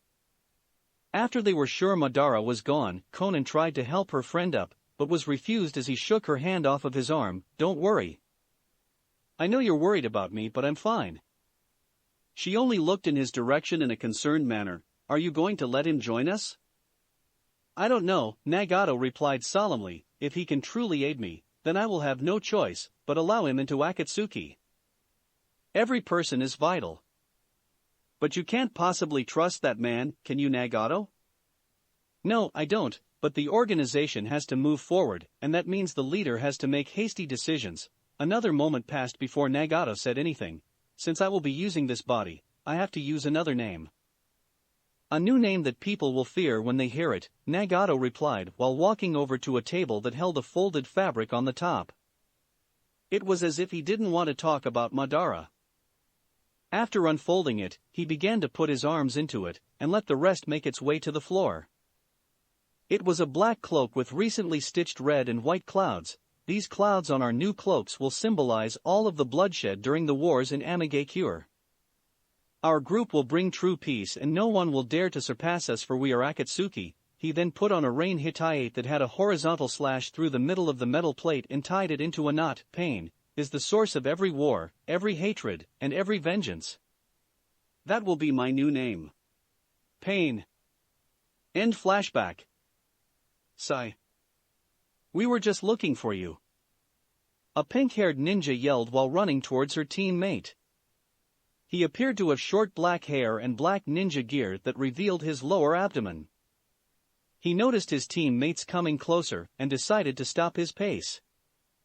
Naruto came up rather quickly. I wanted to ask you something. What is it? The pale boy asked curiously.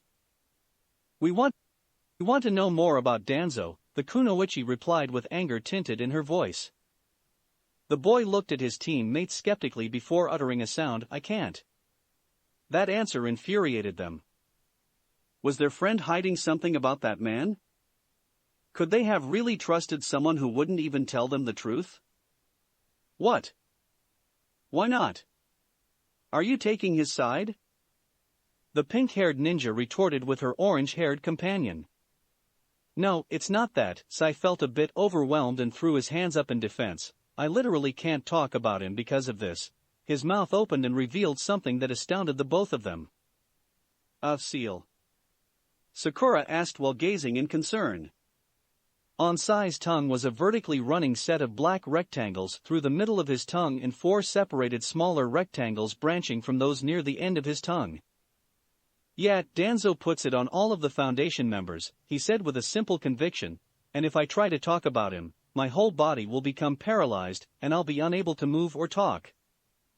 Sakura's face etched itself into worry. He's really cautious. Danzo and the Foundation are top secret, Sai replied in seriousness. We've done a lot of dirty deeds to protect the village. And so that no information gets out, he puts these seals on us that prevent us from talking. Not even the most trained interrogators can get us to break. But how can Danzo do that to his own men? I don't get it. Sakura said with interest. Sai looked over to her and responded, you may not like how he does things, but that is how he has protected Konoha all of these years. In his own way, he really cares about the village. Well, what about Sasuke? She yelled rather violently. He went back on Tsunade's promise about killing Sasuke, and is now letting anyone get the chance to kill him. The astounded the black-haired boy, really? I didn't hear anything about that. CHK.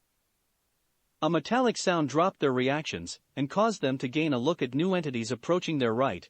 Tell me everything you know about Sasuke, since he seems to be a friend of yours. A woman with a bandana Kumogakure headband wrapped around her dark red hair pointed her single-edged blade at Team 7 with a look that meant business.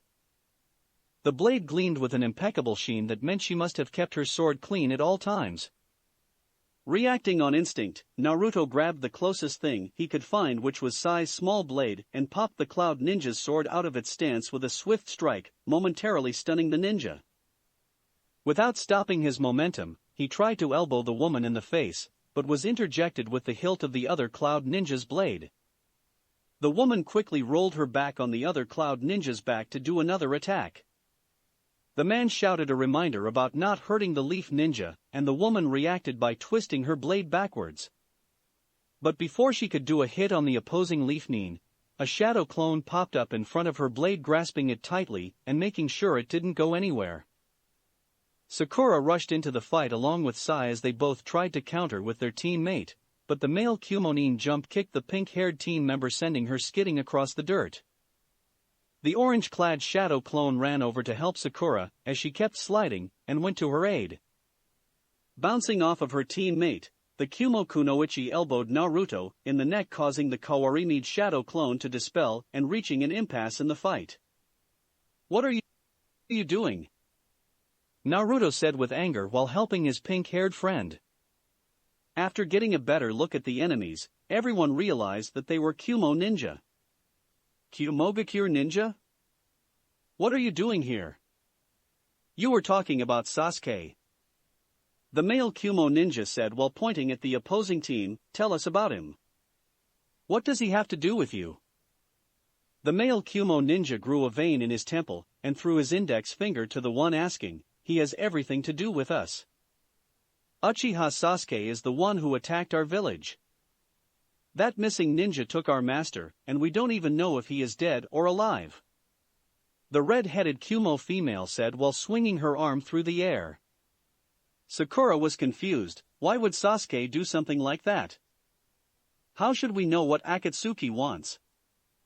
Naruto's eyebrow raised slightly at hearing the word Akatsuki somehow being related to Sasuke. What? What do you mean, Akatsuki? Are you serious? The redhead fired back. Sasuke is a member of Akatsuki. Naruto's heart sank after hearing that. Sasuke has really stooped so low as to join the group that is after him. Why was he doing these things? What could have made him possibly turn so bad? After contemplating for a little longer, he spoke again. Are you sure it's really him?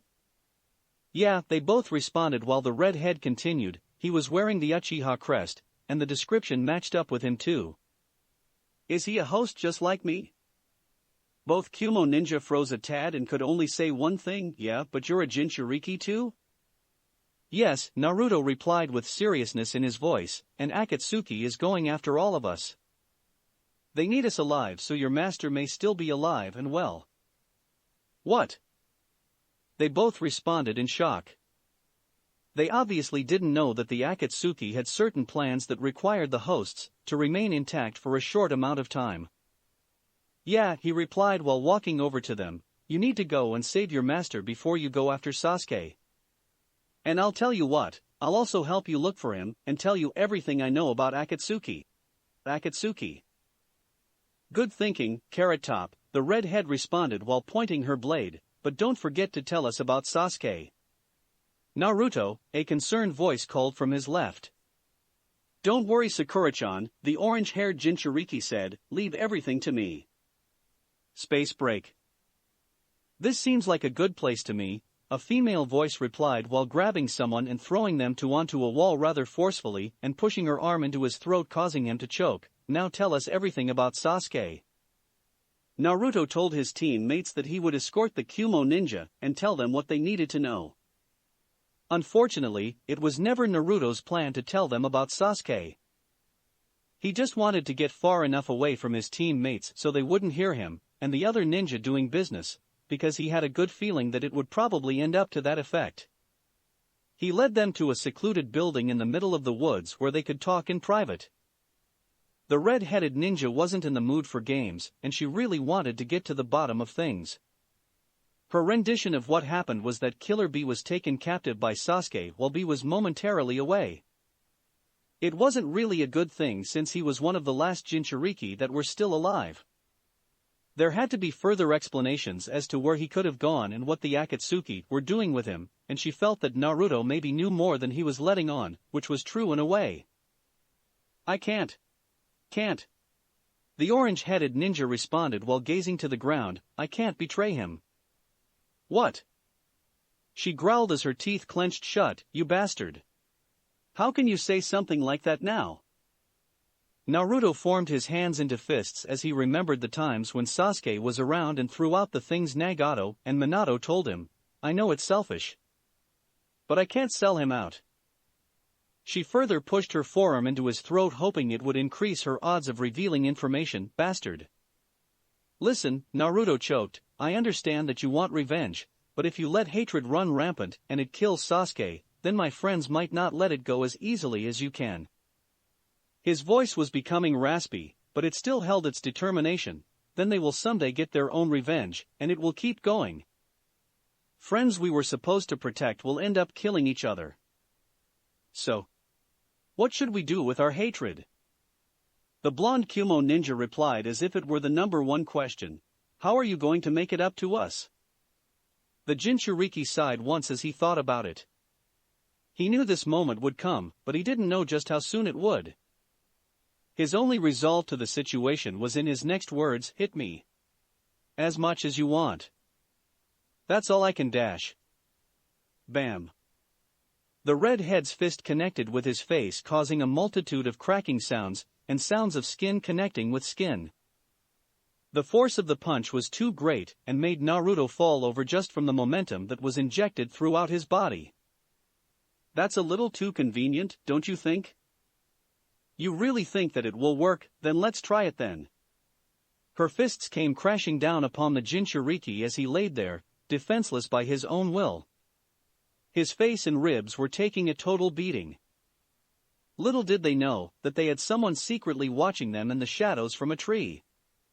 Sai held out and came back to see if Naruto was really going to be okay, but it turned out that he was getting a beating and didn't look like it would stop anytime soon. He could feel anger building from inside of him the longer he saw his helpless teammate getting beaten to a bloody pulp. After another minute or so, the woman stopped momentarily to gain her breath. She was clearly tired, but she knew that she had to do what it took for Killer Bee to be safe. Naruto slowly regained his footing as he panted in distress, but still held the fire in his eye that wasn't swollen shut. I'm telling you, the redhead shouted again, no amount of me beating you to death will make me feel any better. I won't stop hitting you until you tell me about Sasuke. Her fist came for another swing and Sai took all he could take at this scene. Sai began to run. If you lay one more hand on Naruto-kun, I will kill you. Sai blinked momentarily as he stopped in his tracks. Another person intervened in the fight before the Team 7 member could react. The person had an orange flower wrapped into her hair, which was a faded light blue color, and her whole figure appeared to be encased in papers. Not only that, but the red-headed Kuma woman seemed to be connected by papers from her arm to the defender's arm by the defending paper technique, almost as if their arms were fused together. That wasn't the thing that made the air cold and stiff. No, it was the facial features that the leaf kunoichi etched onto her face that could literally kill someone if it were possible. Her amber eyes were half-lidded and held no mercy, which meant that she has seen more than any other could possibly imagine. Her mouth was formed into a razor-like frown as her papers scattered in the wind around her figure. Make one subtle move, and I won't hesitate. You will fall where you stand. Naruto looked in front of him to see who stopped the punch, and was all-out surprised at who he found defending him. Konan-chan. That's it for this reading. Hit like and subscribe for a free ticket pass going to the different worlds of anime fanfictions. Looking forward to having you on board again.